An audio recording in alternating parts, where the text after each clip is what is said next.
degrees and Say, getting here was such a freaking journey. I haven't actually told you the worst part of the story. What?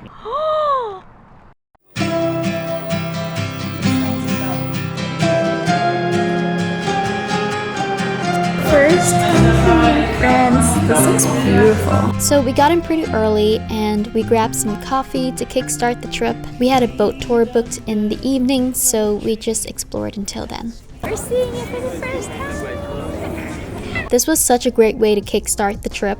It's essentially a sightseeing cruise along the Seine River. Picture cruising under the night sky with the glow of Paris all around. The views were definitely worth it.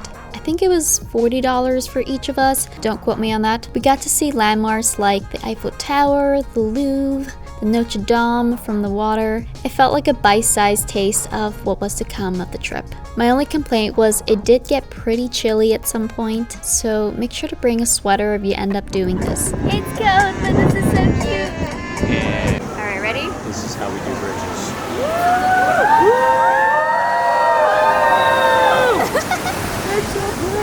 Also, I don't know if this was unique to a group tour, but apparently you're supposed to woo every time you pass under a bridge when in Paris. Again, not sure if this is an actual thing, so don't go wooing randomly in public next time you're under a bridge in Paris.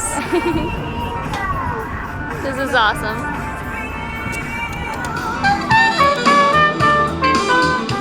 Day 2 was a Sunday, and we happened to catch a flea market stationed right outside our Airbnb. There were a whole bunch of trinkets, clothes, and a ton of knickknacks to peruse.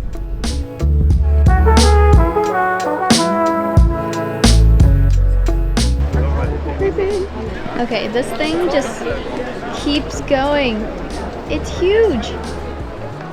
For breakfast, of course, I had to hunt down a buttered croissant. We went to this bakery. You're gonna find me avoiding pronouncing as many French words as possible in this video. It won the top prize for the best croissant of Paris in 2018. I swear nothing beats fresh bread in life. That looks incredible. I would like everything. Pain de chocolat. Just living your best Parisian life with your baguette. Got croissants from Maison de Isabella, and we're on our way to a poke place to grab poke bowls, and then we're going to stop by Rue Claire to find some cheese and to go with our baguette, and we're gonna have ourselves a little picnic in front of the Eiffel Tower. Got my squirrel partner here. That's what we're doing. Yeah, got a little tart things, getting some cheese, some nibbles.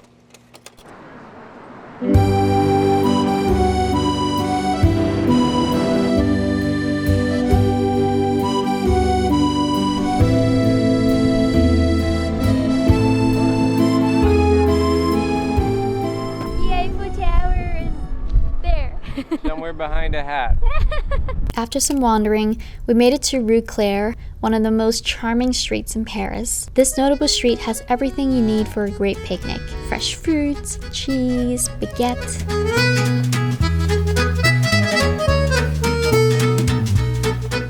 The hunter-gatherer in you. You got the baguette. Oui. Purchase jumped this like probably 10-minute line and got our baguette. Vous avez une baguette de tradition? Nicely done. Go on our picnic. Woo, we got all our stuff. On y va. Then just a 15-minute walk away, we headed to this park with the most stunning view. I mean, come on. She is beauty. Are you kidding me? We're here. We're here. We picked a spot with shade, laid out our blankets, and had ourselves a picnic in front of the Eiffel Tower. Thinking back on it, this was absolutely one of our favorite experiences of the trip. It was so nice just to chill out with nothing scheduled, people watch, and enjoy all the food we managed to squirrel away. What is going on? Is that dog attacking Kurt? Kurt just casually eating his baguette. We just acquired a bottle of wine. The guy came up to us asking in French, like, if we want any beer, wine, had his thing. I was just like, you know, like maybe a bottle of red wine. And so he's like, okay, like 20 euros. I'm just like, nah, I think we're okay. And he's like, I'll throw in a beer, 20 euros. I'm like, nah, probably good. Okay, 15 for the wine. I'm just like, nah, probably good. He's like, okay, how much? I'm just like, 8.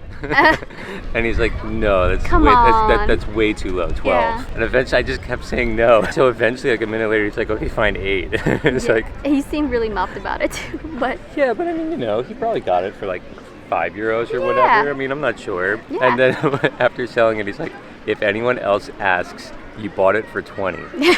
you just bargained like such a gangster. What is our plan here? We're just gonna drink it straight out of the bottle? I mean, yes, that is the only plan that we have, considering we have no glasses. Woo! In terms of wine quality though, how is it? I am literally the last person who would be able to judge that, I feel like. Just some people being absolute beasts in the park while I stuff my face with baguettes. Baguette and cheese and the Eiffel Tower. I can't believe this. How's it real? This croissant is by far the best croissant I've gotten in Paris. I feel like my requirements for a good croissant is that it's crunchy on the outside. I was having a brain fart moment here and there was a baby crying nearby, so I was very distracted. But when you bite into it, you can taste the texture. I don't think this is the best. I was essentially saying my requirement for a good croissant is that it has to be flaky on the outside, but soft and moist on the inside. And this was it. Oh my goodness, the apple tart. Yes! How is it? I feel like this was such a beautiful day for a picnic with the best picnic buddy. Who's that? It's like slightly overcast and you see all these cute little friend groups with their picnics too. It's so sweet. We just had the most wonderful picnic. We only drank about a third of our wine, so are you drunk? No, I'm kidding. But we ate all the bread and cheese we desired. We pretty much killed that entire baguette, almost.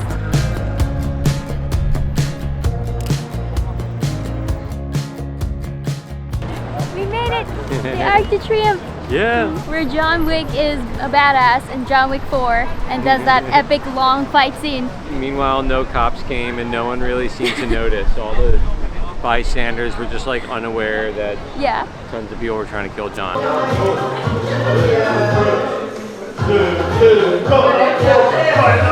They're playing like French EDM music and it's like the happiest vibe in here. I love it. And everywhere's like yellow too. Party! Yeah! We're basically having happy hour but with a frappe drink. Welcome to the Paris vlog. Before we get into it though, I have to say, getting here was such a freaking journey. Well, how are we supposed to get to Paris? We hop on a flight to Dulles, Washington, and then we catch our layover flight to France. Yeah, that was supposed to be Tuesday night. So we get there Tuesday, we get this text saying, oh, your flight's delayed by like 30 minutes. We're like, fine. Then it keeps getting delayed. By the time we got to the airport, we're like, you know, we're definitely missing this flight because now it's saying we're gonna land an hour or so after our Paris flight takes off. So we're like, okay, so we're not going to Paris yet. So instead, they're searching on their system, which looked like it was from like the 1990s. Like, I think I used like MS-DOS as like a little kid and writing command prompts, and that basically is what it looked like they were using to try to hunt for a flight. Meanwhile, we're on our phones just like searching for flights, suggesting options like, hey, how about this? How about this one? We have more access to information than they did almost because Google Flights just kind of tell you like their path. They were nice and all. I just don't understand how anyone can function with the technology they were using. Like, you are an airline. You're trying to get people from like one city to another. How can you not have something that looks like it was made within the past 20 years? Or at the very least, have Control F. It was so painful to see her like enter flight things and then she's like scrolling like one by one. I'm like, where's Control F? We made the decision to split up. It was kind of antsy because she was like, okay, if you guys want to split up, once I split you guys up, I can't put you guys back together. And we're like, okay, I mean, but what are our options? Like the technology from 1995 does not allow me to do such operations. The other option was to like get here Friday, which is like 2 full days after, and we already have our hotels booked and we can't, you know, refund those or anything. And that is what we did. That total took 6 hours to rebook us. So weird flying in a national flight without you. Yeah. Same. Usually the most exciting part is like when you get those international meals in the airport, and then we look at each other and celebrate that we're going to Paris. But we didn't do that. I sat next to a German man, which is fine, but he was a stranger and he spoke German and I couldn't talk to him. I haven't actually told you the worst part of the story. What? So, I get on my flight to Paris, very, very last row. I'm like, yep, cool, full flight. I'm just on the very last row. Seat next to me, empty. Are you kidding me? It was empty. And then actually, a flight attendant asked me to move because there was a father and daughter who wanted to sit next to each other. And I was like, wait, are you telling me that this seat here is empty? You guys said that you couldn't book us on this flight together because there was only one seat. So, like, you literally sent my wife off to Germany and there was a seat next to me. And that is how we got here. Yes, good times. I realize how uncertain everything is when you travel. Like, even when you have your tickets and it's the day of and you think you're flying out, really don't know until like 30 minutes before what happens. You just never know what happens when you travel, man. Like, it's a miracle we're here. Yeah, man. Yeah, man.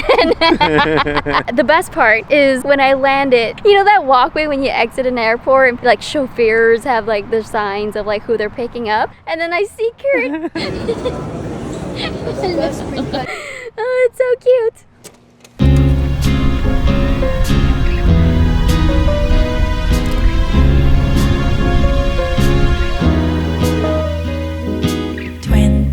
Degrees and sunny, just the way I always wanted. Told but I got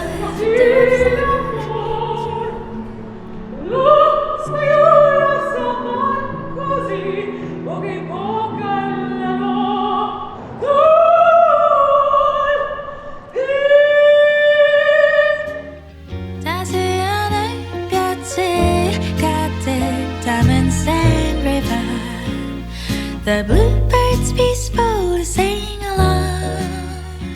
We just found this crepe place that had like a ton of really good reviews on Google. So we're back at Chez Nico's for like the 3rd time in a row. And we've had both his savory crepes and sweet crepes, and they're both incredible. A lot of restaurants turned us down because we went there at like after 10:30, and most restaurants, even if they're open till like 1 a.m., their kitchen closes after 10 p.m. or so. Anyways, so we came here for dinner. So we're doing a savory crepe.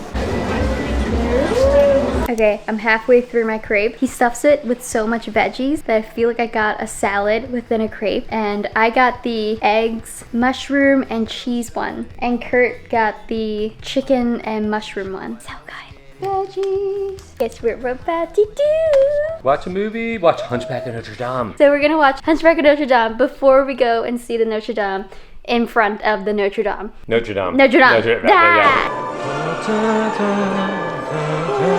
The music in this film is a masterpiece.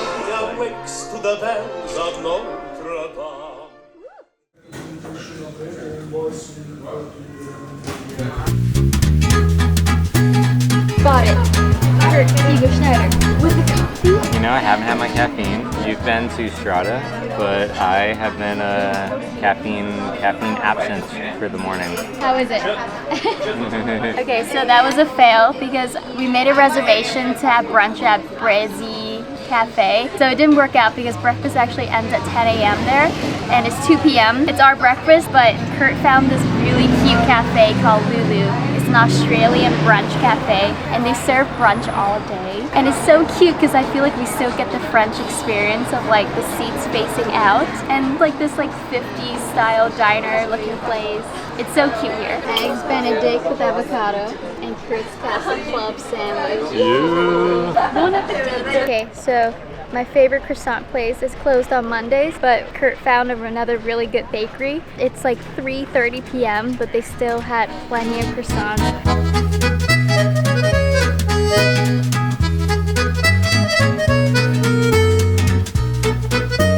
I got my chocolate croissant, and we're eating it in front of the Notre Dame. Croissant number 1. It's the chocolate pecan. How is it? Chocolatey. Trying our my chocolate croissant in front of the Notre Dame. Also, we're right next to Shakespeare and Company, but this is a Monday and it's 4 p.m. and there's a line out the door. It looks like an hour long. Monday is not the time to visit. I don't think any time is the time to visit. Maybe in the morning, but.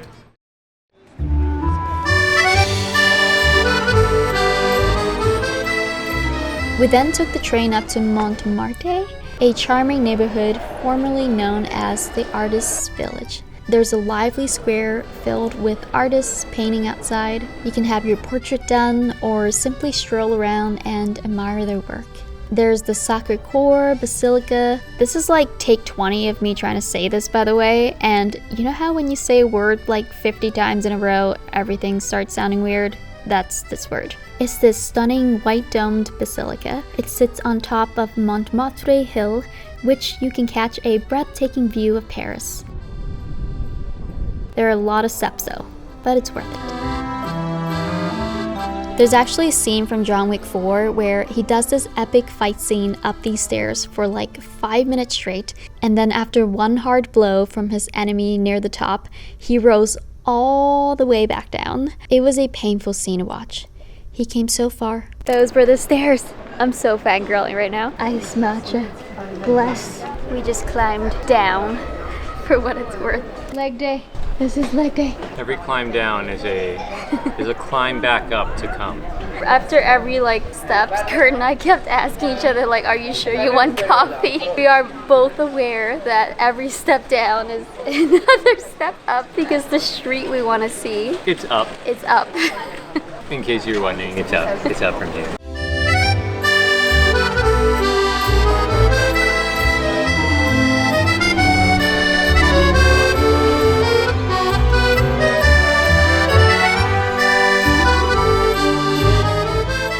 We stumbled into the Wall of Love. It was created in 2000 by Frederic Baron and Claire Quito. It's known for the phrase "I love you" written in 250 languages. Her and I were racing on who could find English the fastest on it.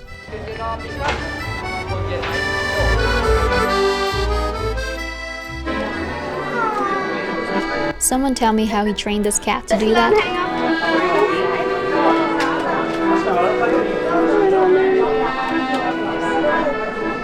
We just found a really cute garden to chill at, and apparently tango is happening. Stopping by for a little break and eating our croissants. And I swear I'm wearing a shirt. I feel like when I vlog with this shirt, it looks like I'm not wearing anything. It's good to know that there are free public toilets in Paris. So apparently there's a cleaning cycle. It cleans after every use. So now we're just waiting.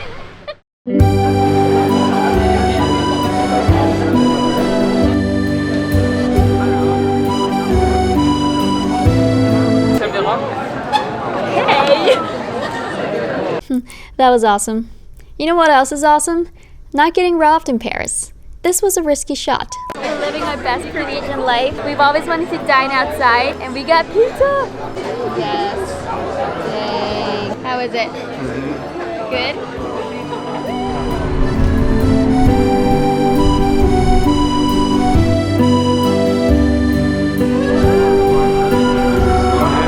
Notre Dame! Wonder if the Hunchback and Esmeralda are still up there. Kurt sliced up some apples, got some cheese, glass of wine. We still have half of the wine left. That looks so mood. Yes. And granola. Granola and dark chocolate. Just the best combo ever. This is so French and I love it.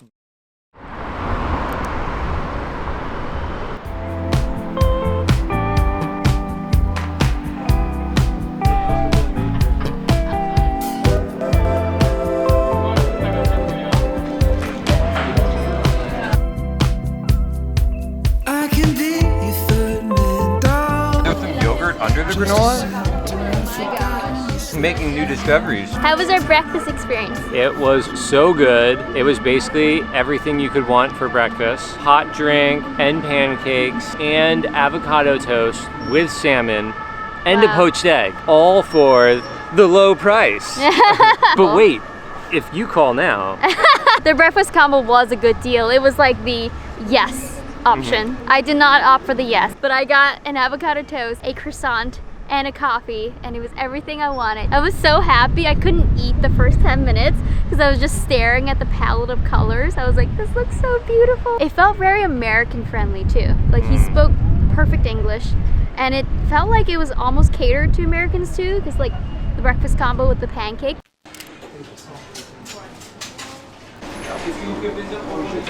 Living our dream Parisian life. Kurt with the baguette. How cheap is that? The baguette? Yeah. I think it's either 120 or 130. This thing is huge. Fairly long baguette. They have my chocolate croissant and it's like 3 in the afternoon. This is my favorite croissant place, so I'm so excited to try it. Hopefully this one wins. I have yet to have a really good chocolate croissant in Paris. I'm basically a walking ad for this bakery. Owners of Maison de Isabelle, or Isabelle herself. If you're watching this, I will take croissants as payment. Bonjour. Just having my baguette.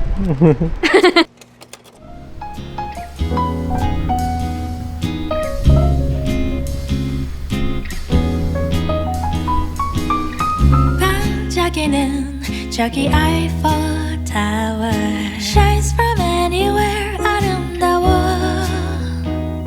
When I'm not with you, all these shiny seas don't mean a thing. Kurt and I tried this Vietnamese place a couple days ago, and I just had to come back because I got their chicken boon, and it's so good and it's so fresh and clean. I just need to get some veggies in. Yeah, we're just squirreling away, slowly making our way to a picnic spot.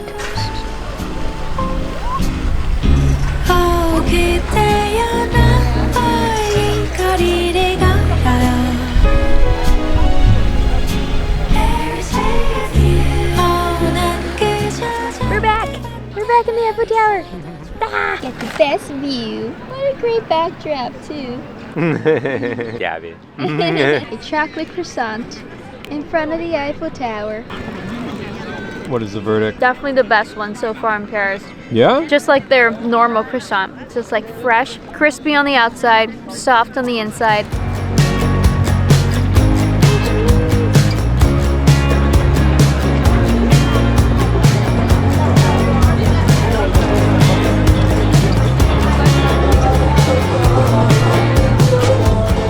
I think we just wandered into some Japanese night market event thing. It looked really fun.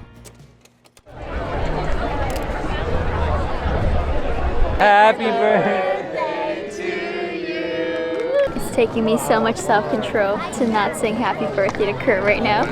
You dare. I started and Kurt's like, shut up, shut up. Do you hate attention? Depends on what the attention is for. Don't you want attention on your birthday? Actually, no, I don't want attention on my birthday. I like never like attention on my birthday. I want attention for things that I like work really hard and put effort into. But other than that, no. I want to be like just in the crowd. Yeah, I understand that. Happy We just camped out with a bunch of people in front of the Eiffel Tower.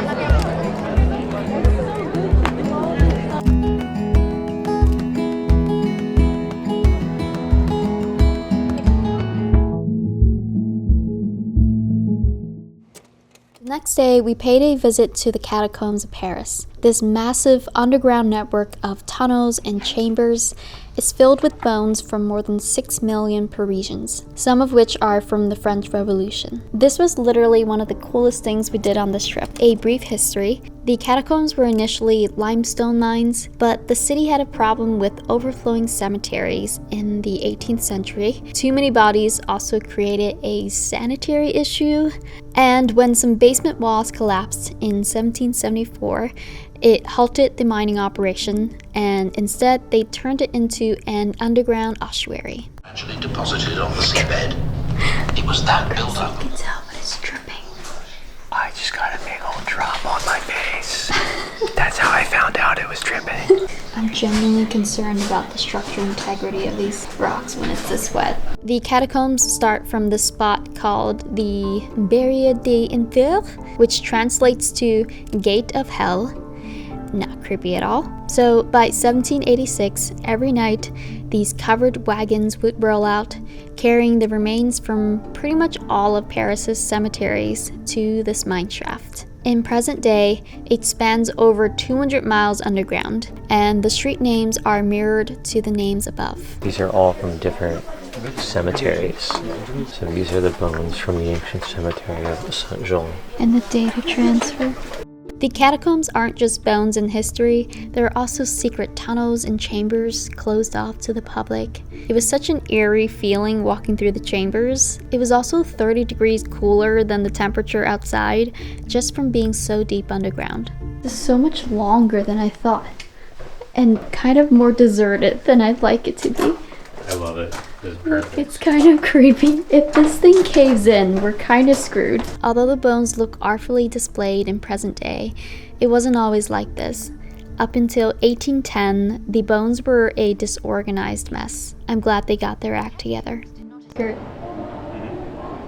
wanna be where the people are. You said you're stuck in the catacombs. It's how you burn off your croissant calories. Just come to the catacombs.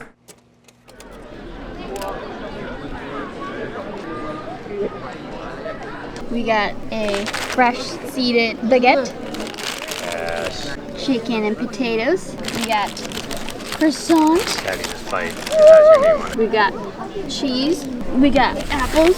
We got one Kurt. But we're in Luxembourg Gardens. Man, there's so many picnickers around us. It's so cute here. The hunter-gatherer made me a sandwich. A very fancy sandwich. How was the catacombs? Definitely not creepy. Actually, I didn't really find them creepy. I found it very interesting. It was cool, but I also found it creepy. Back up. For a second, we thought about like Kurt goes in first and then go through it and then I go in because they didn't allow us to go in with our food. Managed to solve that problem. We went in together, thankfully. It would be so creepy walking those halls alone. Very morbid, but at the same time kind of inspiring in some ways. Like there were some really cool poems in French.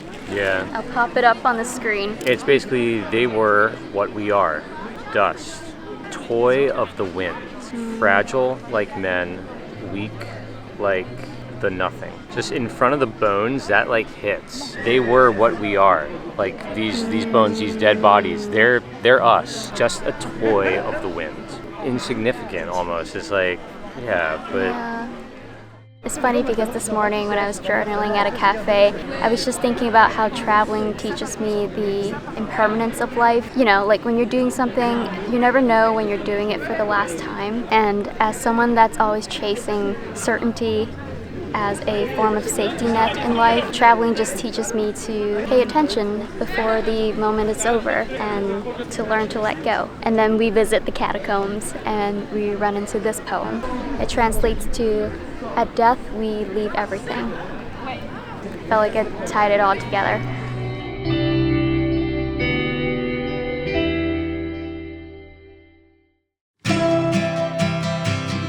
Okay, so I have a funny story to share. On our last day, we went back to Josie for brunch and I ordered hard-boiled eggs. It came with this contraption that's supposed to revolutionize my egg peeling game. I then attempt to use this so-called egg cracking wizardry. My egg cracking skills were clearly not up to par. Instead of gracefully peeling, the egg decides to go full-on projectile vomit mode right onto my pristine white shirt. The disaster that happened. Cue the horrified stares from nearby diners, and one lady, bless her soul, tried so hard not to just burst out laugh at me. It was so embarrassing. I think it works. It actually works really well when it's used the way it's intended to. Bees! I was rolling the whole time. Oh my god, the bees right there. That was so nice. The dude, he just gave us a cookie as we were checking out. I know. So And sweet. paying the bill, all I did was ask how much the cookie was, and he was like, you know what? The cookie's on me. That was so sweet of him. Yeah, he was like, you guys have been so sweet yesterday and today. It's the least I can do. I was like, that is so sweet. You did not have to do that. He was such a chill dude. Yeah. Yeah. We love this place. Josie, you're here. Check it out. It's such a good place. I understand why their ratings are higher than like most of the other cafes around here. It's awesome. Everything about it was great. Oh, wait, and show how thick the cookie is. Thick with a double C. A thick cookie. Thick. Ooh, yeah. Whoa, look at that. Oh, dang, that cookie's thick.